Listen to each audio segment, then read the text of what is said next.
We're rolling. Can I just start talking anytime you're up there, basically? Yes. Okay. Yeah. So admittedly, I'm not the biggest Harry Potter expert. Right. But I don't think that this castle should be where it is, Dan.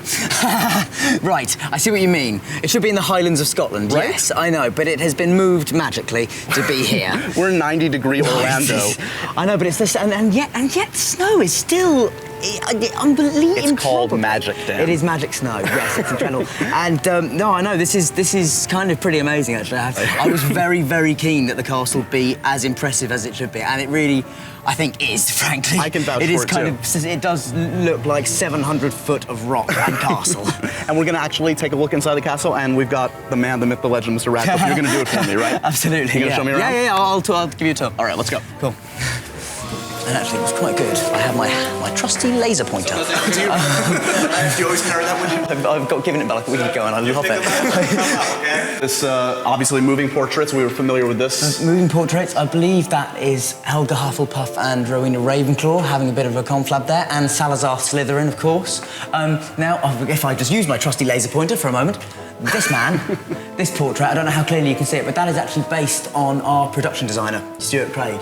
A lot of the portraits are actually based on... A lot of the portraits you see in the films are actually based on crew members. And my dad is... He'll kill me for actually saying this, but my dad is in one on the third film. He was with him... Really? Who else was in it? I think it was him, Barry Wilkinson, our prop master, our lighting cameraman. It was... Yeah, no, he was... but he was very embarrassed. Is there any way I can get a portrait? I know that we're down to the end. I know. Sorry, man.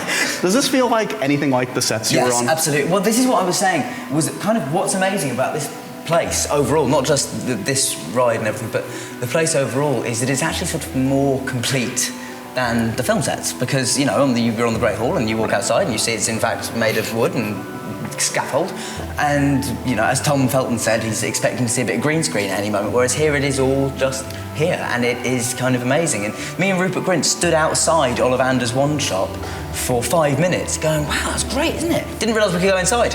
Didn't realise it was a fully functioning kind of bit Just thought it was a facade. Yeah, exactly, like we're used to, because that's what we normally do. It's like Blazing Saddles, we just get the front of buildings. So the next room we're coming to, I'm very excited about. Okay, what's the next room?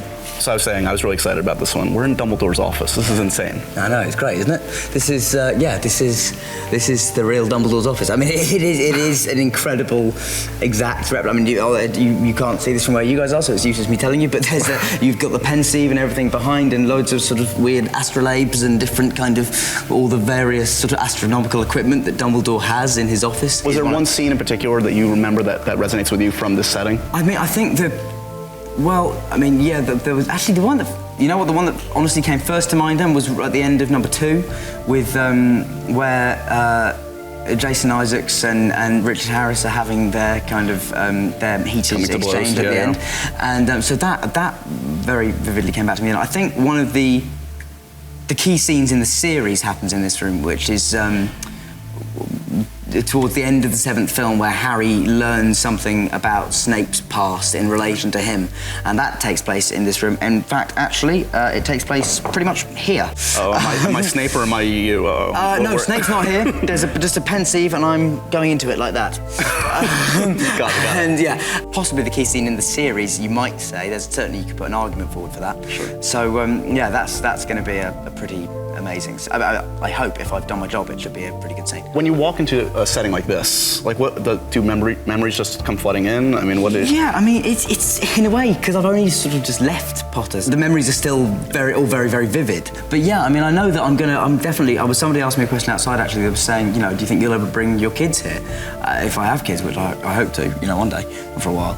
And yeah, I mean, I'd love to. And then it would be a real nostalgia trip to come back here.